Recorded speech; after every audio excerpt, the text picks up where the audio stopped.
Thank you so much, Nitish, for taking our time. I think, you've been a really good inspiration for us, even back in college, also increasing the fitness limits for everyone. I think known you for almost last 5 to 7 years. I think that's fairly got an idea of how important fitness is for you. But it's great to have you here today and talk more about what you're building in this space and also more about your journey. So I'll hand it over to you. Would be great if you can just start it off with a short introduction. Yeah, my name is Niteesh Balal. As you know, I'm a graduate of IIT Kharagpur, batch of 2014. Um Fitness has always been kind of very much ingrained in me. I was always a very sports-oriented kid. So by the time I reached IIT Kharagpur in 2009, I was already a state-level volleyball player, under 14, carom champion of Pune. I had represented my school in basketball. I could swim 500 meters non-stop. So a bunch of things which kind of didn't need me to take up fitness seriously. It was already ingrained in me, which is why I kind of could do a lot of things at the college, and eventually led to taking fitness up professionally.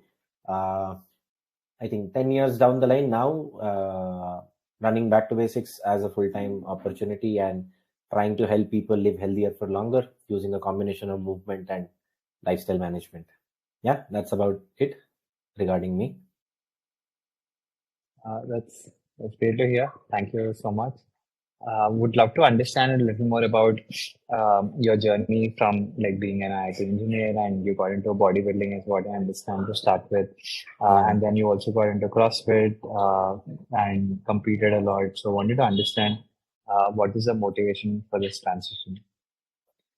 So, like I said, right, I was always into sports. So, I don't remember a time when I wouldn't get hurt or wouldn't come back and get beaten up by my parents just because I was that naughty. I would go out, play some sport, come back with a broken eyebrow, torn eyebrow, with a bruise in my knee or a bruise in my arm, etc.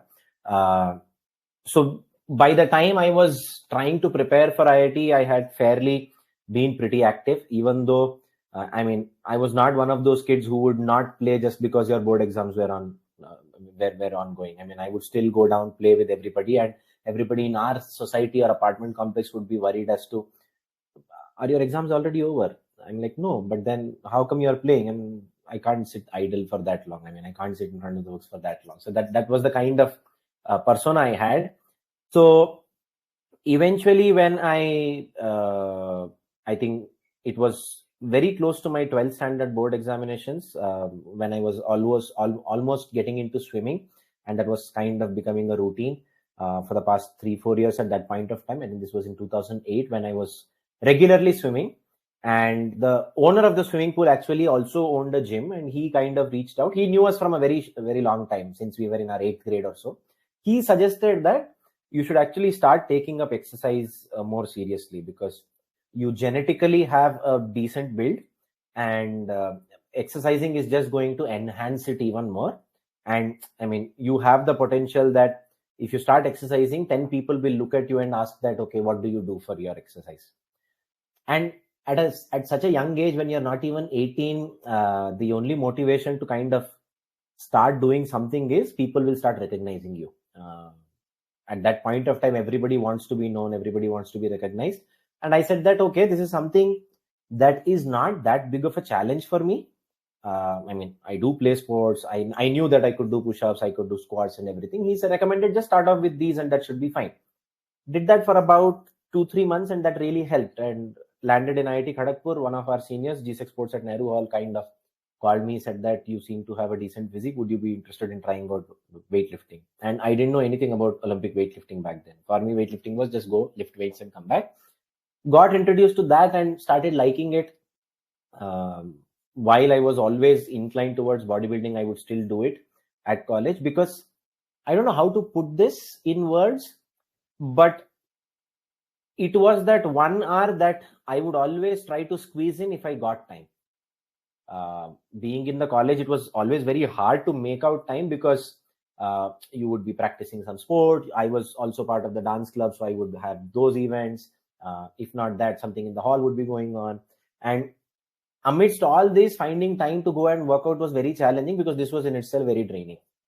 But the moment our examinations would start, I would go wake up 5 a.m. in the morning, head over to the gym at 6, work out till 8, come back, and then head to classes or study for the examination. So that was my time, and I would get back into my routine because there was nothing else happening during that time. Did 5 years of that. Once I graduated from IIT Kharagpur, I got introduced to CrossFit by Shivoham, because in my 5th year, I joined a community of trainers called Physique Elite, which was headed by Chris Gethin and Neil Hill. They were some senior celebrity trainers from outside India. Chris Gethin actually trained Hrithik Roshan twice. Neil Hill actually co-trained Mahesh Babu along with Chris Gethin. So that kind of introduced me to CrossFit because they were organizing a workshop in Mumbai. And by that time, in 2015, I was in Mumbai working for PwC. And once I got introduced to CrossFit, I kind of got hooked onto it, because as engineers, we always look for logic, right, in everything that we do. And CrossFit kind of gave me that logic as to why should you do fitness. It explained the science behind it. And then suddenly I was like, okay, until now, whatever I had been doing, it didn't make sense. It made me feel good. It made me look good, but there was no logic behind it. And CrossFit gave me that logic. And then there was no looking back. I remember my first competition in May in the humid heat of Mumbai. We ran a 5K on a beach, came back, and we had a workout where I had to do multiple pull-ups for 10 rounds. And I remember falling off from a height of around 10 feet flat on my hip down onto the floor and injure my hip at that point of time. Because it was that humid, my hand slipped on the pull-up bar and I just fell down. That was a very, I think, grounding experience. I was feeling like, yeah, I can still do everything, but eventually came back 2 months later, won a competition, and then there was no looking back. I mean, then I ended up just sticking to CrossFit. I still swear by CrossFit, for that matter, as a training program. I just believe, I think I moved on over the fact that it's very coach oriented, and building someone take that class that well is extremely challenging. So I feel it's a very difficult business to crack, which is why I'm no longer kind of taking that up. But yeah, otherwise, I still swear by the training program of CrossFit. Just curious to know, what about CrossFit do you really like? I know it's very science-backed, and even for endurance sports, a lot of coaches recommend CrossFit for VO2 max and everything. But curious to hear your perspective on what made you jump into it. So, I mean, CrossFit primarily emphasized the use of fitness more than just saying that you need to be fit. I mean, it actually defined fitness. Until then, nobody had actually defined fitness really well. The earlier founder of CrossFit, Greg Glassman, actually gave out a statement saying that fitness can be defined as increased work capacity across broad modal and time domains, which means how much of work can you get done and how quickly can you get it done. And at the same time, how frequently can you do it over a prolonged period of time? Like at the age of 25, what is your work capacity? At the age of 30, what is your work capacity? That way. So when you put it across a 3-dimensional, this one, it gives you a great picture. And that is what kind of pushed me that I would not do bicep curls after that, because I didn't feel like this is going to help me in my day-to-day life as much as a deadlift or a squat would. As much as a pull-up or a push-up would, as much as a handstand push-up would, as much as a rope climb would, etc., etc., etc. And I think it also kind of gave an opportunity for that childish sportsman inside me who always wanted to crack it big at a sport, any sport for that matter. I mean, as kids, everybody who likes playing a sport wants to excel in that sport. CrossFit became that aspect where I had a love for fitness, I had a love for sports. It kind of amalgamated both together and gave me that opportunity to compete once again. I mean, after college, you hardly get a chance to compete. Very few people get that chance to compete at a real good level and excel at that as well. CrossFit gave me that opportunity, and because of which I think it kind of attracted me a little more. Got it. That's great to hear. And I think very curious to know more about what you're building. I know it's called Back to Basics, but but wanted to understand your perspective on, you've been building a lot in the fitness space previously, like you have had your own CrossFit gym. Mm. Wanted to know a little more about what is the vision behind Back to Basics, how you're looking at it. Okay, I'll try and keep this crisp and short. But yeah, so I mean, when I started CrossFit Vyom, the whole idea was that, okay, I like doing CrossFit and I feel this can help a lot of people achieve their fitness goals. I love the community aspect of CrossFit and I felt like this might be the next big thing. And to some extent, I think CrossFit was peaking at that time as well. In between 2017 to 2020, CrossFit was like on a spree of just adding more and more affiliates. Uh, but back then we didn't really understand whom are we trying to target. We were like, okay, we are CrossFitters. This is for everyone. Anybody who wants to do it can do it. We can scale it for you. That was the idea behind it. And we just went out abruptly on that front. While we had our own struggles, ups and downs, we somehow figured out a way to maneuver through all of those. But then COVID happened in 2020 and our lives changed forever after that. So, I mean, I honestly believe that there's always an era. I mean, there's an event that happens, there is a pre-event era and there's a post-event era. Just like we say, there is a pre-COVID time and there's a post-COVID time. And then there's also a pre-chat GPT time, there's a post-chat GPT time. We very well are aware of that, right?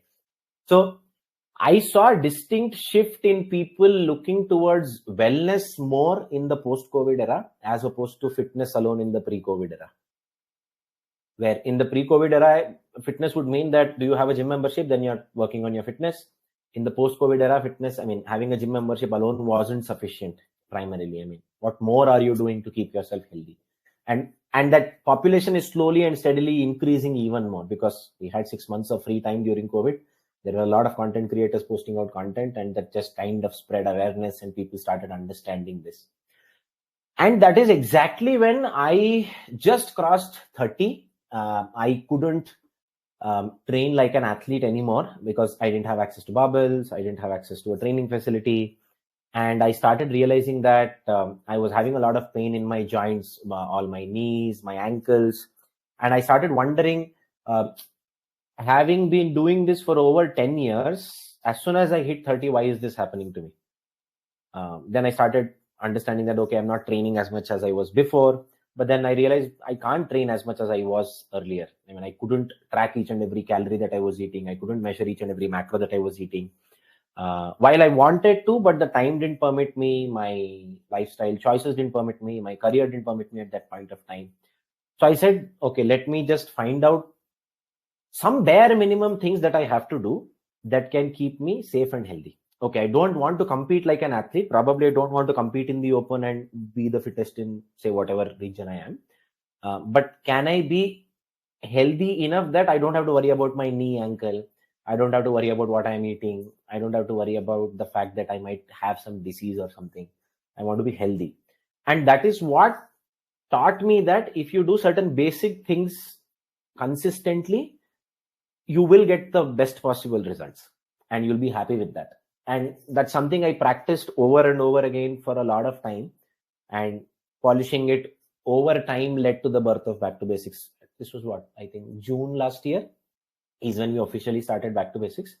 We identified a market space where people aged above 35 had the similar kind of problem. I mean, their goal was not to have a six pack. Their goal was not to have bulging biceps.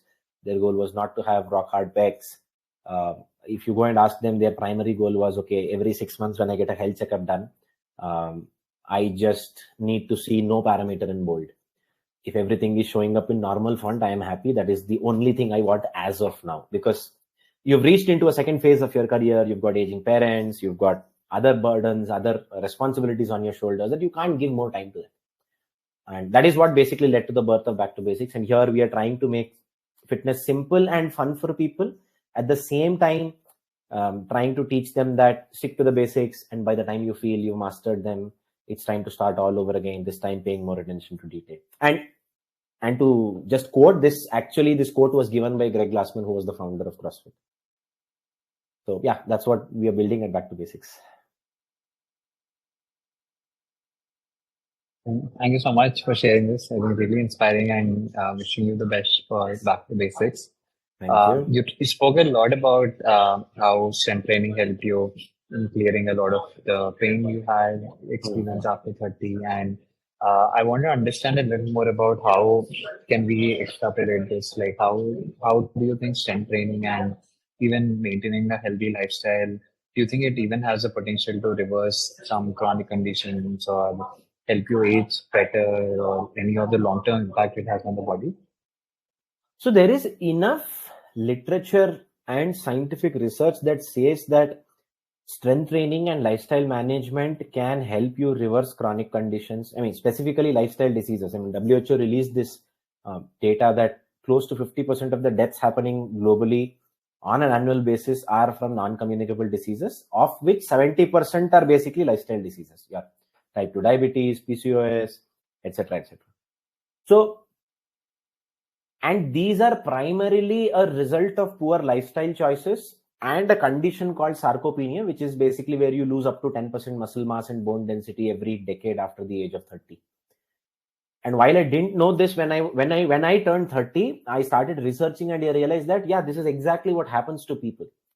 Uh, and while we say that yes, strength training will the earlier you start strength training, the better it is, everything said and done, I strongly believe if you keep two people opposed to each other and you see who will have a better benefit of the strength training, I think the older person always is going to have a better benefit of strength training. Like if you compare a 25-year-old to a 35-year-old, the 25-year-old might see brilliant results and much faster rate, but the benefits that the 35-year-old will have is always going to outnumber the 25-year-old, because the impact it has on them is much more as compared to a 25-year-old. I mean, 25-year-old will always have better genetics, better condition, everything like that.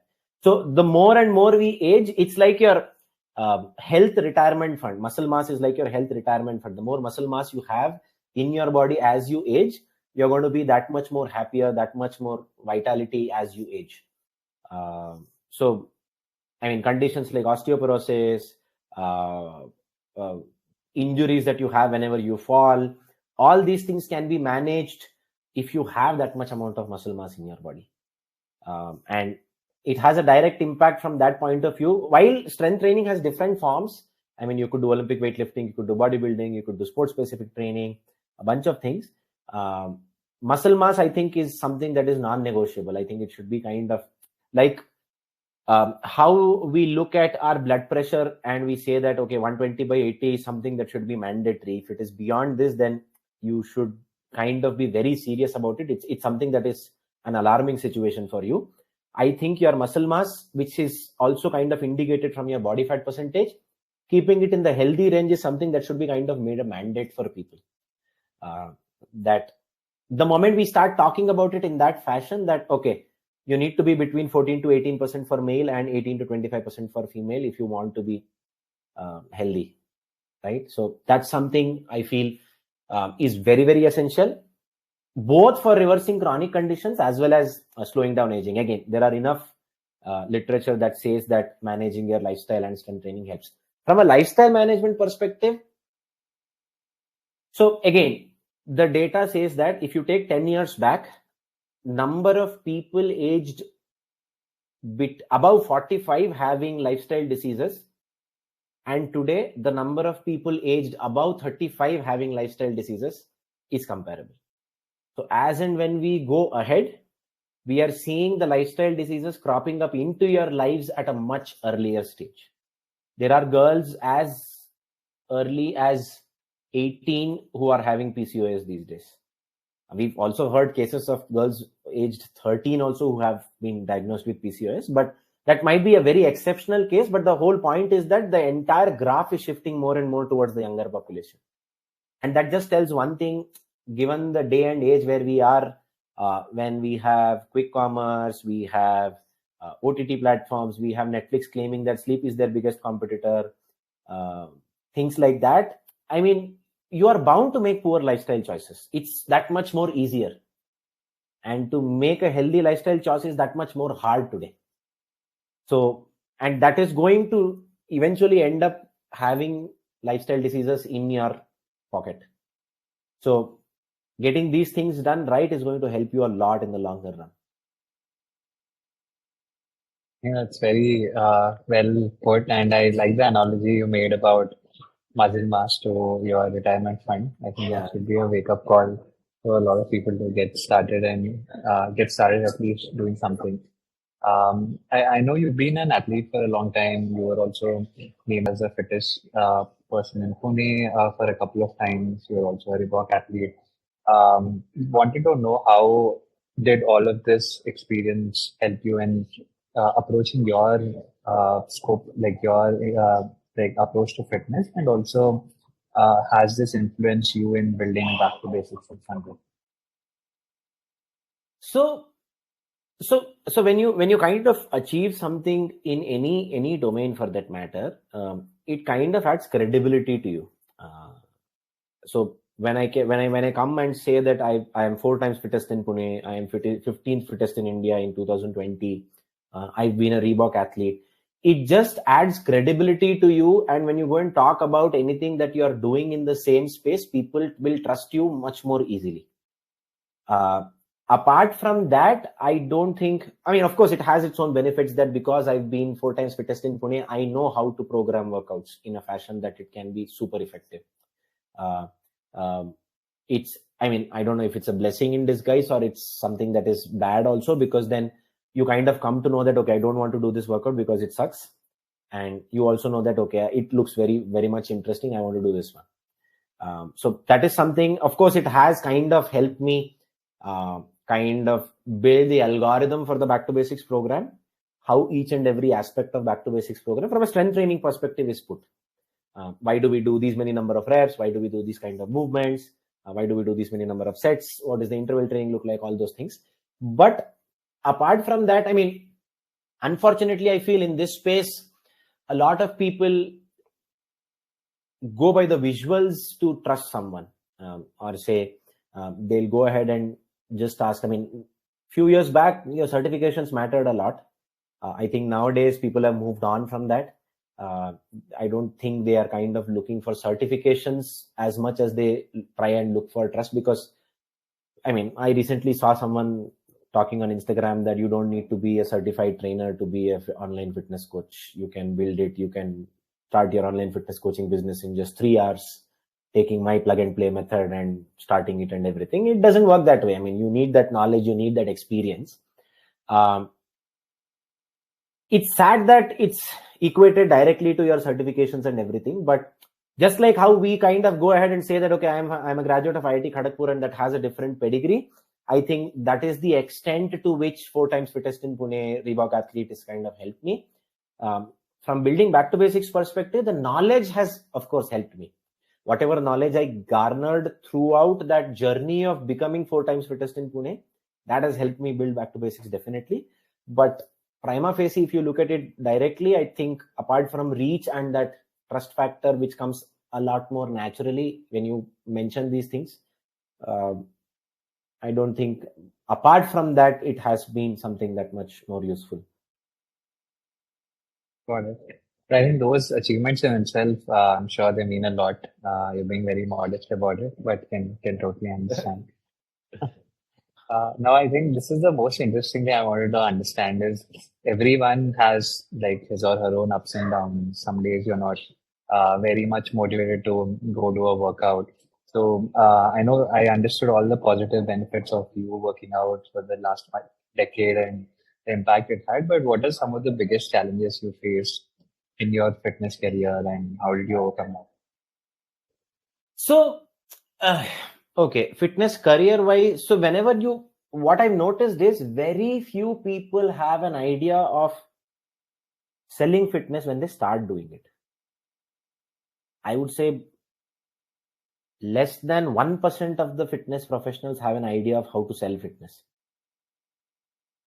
And because of that, they look up to the community of fitness professionals to basically understand how to do it. And when in the community, 99% of the people don't know how to sell fitness, it becomes a very big problem. You have so many people within that space that you kind of go and reach out to them, but the sad part is they also don't understand how to sell fitness. you kind of become very narrow-minded, and fundamentally because of that reason also, people are not very open to do collaborations or explore opportunities together as well. Everybody is scared of the fact that if I kind of try to work with, say, such and such a person, the chances might be that I might lose some clientele. My clientele might go to that person or things like that, because of which it's very hard to find guidance per se. You'll find each and every person having their own opinion about it.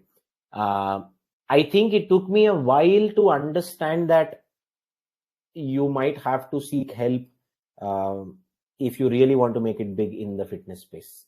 You might have to draw analogy from some other sectors, because selling fitness is difficult primarily because it's just like selling insurance, right? You consistently keep paying your premium for a long period of time, and if something happens to you, then that money, compounded money, will be handed over to someone else who is a dependent of yours. You don't get anything. Something similar to that. I'll take, say, an X amount from you for a Y amount of time. You have to show up every day, do whatever I ask you to do for that many number of days, which might be painful. You might be sore every alternate day. I'm going to restrict you in terms of what you can eat, how you can lead your life. I'm going to be a very, very big disciplinarian. And if you do this consistently for over 3 months or more, or say whatever time frame it is, there is a chance that you will see results. And that is something which is very hard to sell. You need to identify how to do it. So that's where I think we found it very hard for a very long period of time to understand how do we break this shackle. And to be very honest, I don't think I found help in the fitness community to understand this. And I was speaking to someone else very recently as well, when I said that the fundamental problem in selling fitness was we've always tried to sell it as a luxury. If you go to any gym, you'll find people with six-pack abs, with a bikini body, and put up posters all around and trying to sell that to a common man. But then very few people are actually coming there for that. If somebody had to struggle to achieve that, people would rather not have it. Only somebody who's extremely and super motivated will work to get that. It was never sold as a necessity. People never try to identify what problem are you having, and if you do this, it will solve that problem. I think of late, people have started doing it. They've understood that this is how you can sell it better.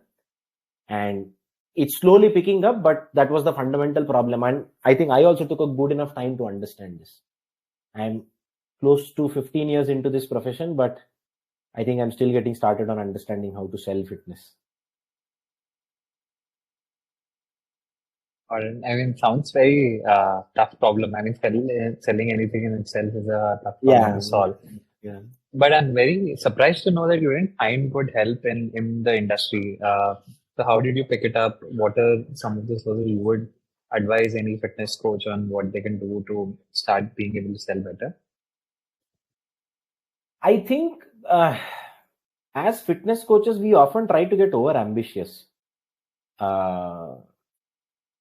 So we try and tap until you know what you are good at. You try and do everything. You try and get into the ocean directly.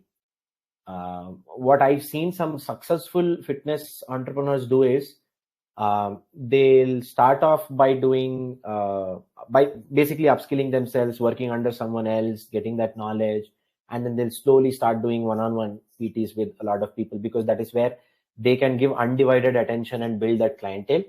Once they have a decent clientele, they'll move on to a different model where they'll start training many people at once, etc., etc. Understand what do you want to do, because it's always going to be a challenge to replicate yourself for many more such persons. Fitness primarily is a coaching-based business. At the end of the day, you are basically imparting knowledge in whatever form you might be. You might make a tool and give it to them so that it becomes easier for them, etc. But for all of that, you will have to go and understand what is the problem. You might be I don't think anybody can explain CrossFit. I don't know if I can say this. I might sound like I'm bragging a lot, but I don't think anybody can explain CrossFit as well as I can in India, for that matter. But I would still not coach CrossFit because I know that it's going to be very hard for me to make a living out of it. I don't think people in India would appreciate CrossFit as much as people outside India would appreciate CrossFit that way. So you need to understand what do people want. There are multiple things that you can do as a fitness professional. Identify what your clientele wants and try and customize accordingly and keep upskilling yourself. And not just in terms of technical knowledge, probably other things as well. Maybe soft skills, maybe how to pitch, maybe how to sell. If you realize the fact that you are a fitness trainer and not a salesman, or say you're not a marketing guy, you might not have those other skill sets. Just like you do multiple certifications to upskill your technical expertise, you also, I feel, need to either find someone who can do it for you, don't try and do it yourself, or upskill yourself in that domain as well before trying to do something on your own. It sounds like a lot of work. I mean, you need to stay fit, you need to upskill, you need to again sell the content that works. Nothing's easy. Nothing's easy for that matter. I mean, here because you're also here is probably the only place where you can definitely judge a book by its cover. So the biggest aspect is, if you want to sell this, you will have to consistently do it yourself as well. I mean, you can't have a punch and go and say that I'm a fitness. You will have to look healthy. You will have to live by your principles. That is when people are going to trust you on that front. Of course. I mean, I think just wanted to know more about if, let's say, someone is listening to this who is a beginner, want to just get started on the fitness journey. Obviously, I would definitely recommend checking out Back to Basics. But what would your advice be for them to build a sustainable routine? I think we lose patience way too early in the fitness journey. We are always trying to find a shortcut that can give us results faster. I've been there. I've done that. I've always tried to find. So when you have something that is going to give you results, but there's a disclaimer that it will take you 6 months. You will try and manipulate that to get results in 3 months. Don't do that.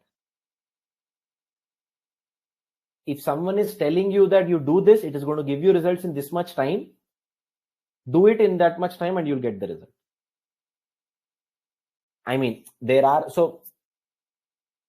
if you wanted to shed a lot of kilos because your wedding is kind of approaching nearby, there is a solution to it. You get on a keto diet, it'll kind of rip your weight off very fast. You lose your fat from your body, but then that is not something you'll do after that event.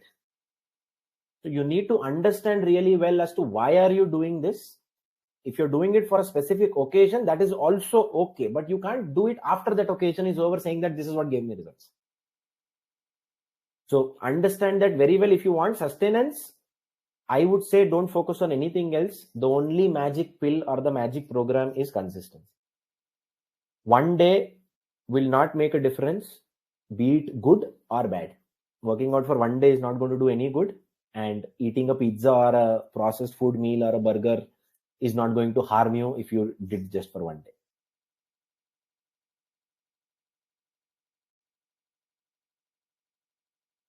Great to know that. So, I mean, consistency and doing something that's sustainable helps you in the long run. I have a couple of questions before we wrap it up. I think one thing is just looking at the broader fitness industry, right? Like you said, there are a lot of events that happen that change the way we look at future fitness industry. There are a lot of changes. It's very evolving. Particularly in India, I do understand it is picking up a lot in the last few years. I wanted to know how do you see the future of this space? And what role do you think Back to Basics is going to play in the long run? I feel I definitely feel the next decade, not even the decade, the century is going to be for about health and fitness. Primarily because we are a country of majority of younger population. We are a fast growing economy as well. So the disposable income of these youngsters are going to increase, and like the founder of Fitter, JC, actually mentioned that the moment people start getting stable in their career, they want to basically spend on their health and fitness. The reason they can't put in effort to health and fitness is because they are trying to basically stabilize their career. And once that, everybody understands the fact that health is wealth. Nobody will deny that fitness is bad, fitness is good. Right? Nobody's will come back and say that I don't want to do fitness. I don't feel like doing fitness is a different thing. I don't want to do fitness is a different thing. So I feel that way, because of increasing disposable income, so much awareness being spread around on social media. I mean, you name any platform, you'll have a bunch of health professionals who are imparting awareness there, right? So that is only going to increase the market for health and fitness professionals. You just need to find your own spot somehow. I mean, we are the most populated country in the world. We are almost reaching a point where we are becoming the capital for each and every lifestyle disease that we have ever known. So from that point of view, while yes, medication is going to come, pharma is going to kind of solve those problems, but it has its own side effects, right? I mean, the best possible ways to solve these things is using exercise, and everybody knows that. It's just that nobody has still been able to crack that piece where it is extremely easy for people. I don't know if easy is the right word. I think if it is less intimidating and overwhelming for people to take up a fitness routine. The day people don't feel like, yeah, I can't do this, I don't think I'll be able to do this. If they don't feel that, I think you've got halfway there, probably. Back to basics. From that perspective, I think the whole point of ours was that only. So like our core value proposition is, at whatever we do at Back to Basics, we believe in stick to the basics, and by the time you feel you mastered them enough, it's time to start all over again, this time paying more attention to detail. So and that is where we try and make it extremely simple for people, so that I often say this at Back to Basics: we practice empathy more than intensity. Intensity is what scares people a lot, because there's already enough going on their plate, and we've seen some amazing results when we've shown empathy towards our members, for that matter. That okay, it's okay. I also use a term called life happens, where you might plan that, okay, I will work out every Monday to Friday for the next 5 weeks. I'm going to work out every single day. There will come a day when something will happen and you will not be able to. If you're going to go down and say that, oh no, anyway, I've lost one day, there's no point continuing, then you've lost the battle there. If you can say that, okay, one day doesn't make a difference, let's move on, let's start fresh from tomorrow, you're in the battle still. So yeah, I think great potential, but with great potential comes great competition as well. So you'll have to find out how you're going to survive enough to get lucky. Should be good enough then. Great. Thanks, Niteesh. I think these were some of the questions that wanted to just get your advice on. I think this is really great. Enjoyed a lot. I think before you sign off, just wanted to get a last tip from you on how do you keep yourself motivated. Like you said, fitness is a long game. Some days you're on it, some days you don't feel like it. But what is that one tip that really worked for you and something that you would recommend for everyone?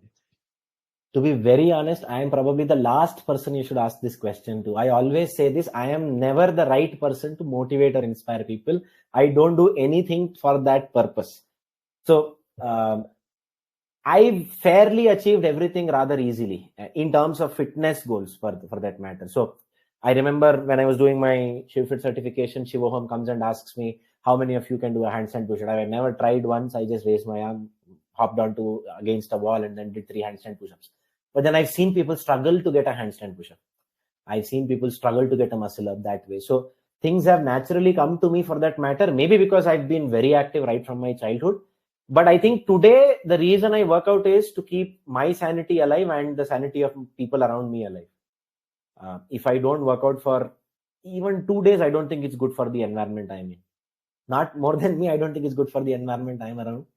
So that is primarily, I mean, I I feel really good when I get that 1 hour of workout done. It's kind of non-negotiable for me. So I was talking to a doctor who said that it basically comes in 4 phases. There are 4 kinds of hormones that get released. You've got your dopamine, you've got your endorphin, you've got your serotonin, and you've got your oxytocin. So the 4th stage is where your body starts producing oxytocin, which means you start feeling good about yourself, and that is why you want to do that fitness. 95% of people reach the stage where their body starts releasing serotonin, right? But they can't push themselves beyond that, and that only comes if you consistently keep doing it. Once you reach that oxytocin stage, you will not know why do you work out. So that's the point. Great. Thank you so much, Nitish. It was really fun shooting it. Same, yeah. If there's anything, great. Okay. Thank you.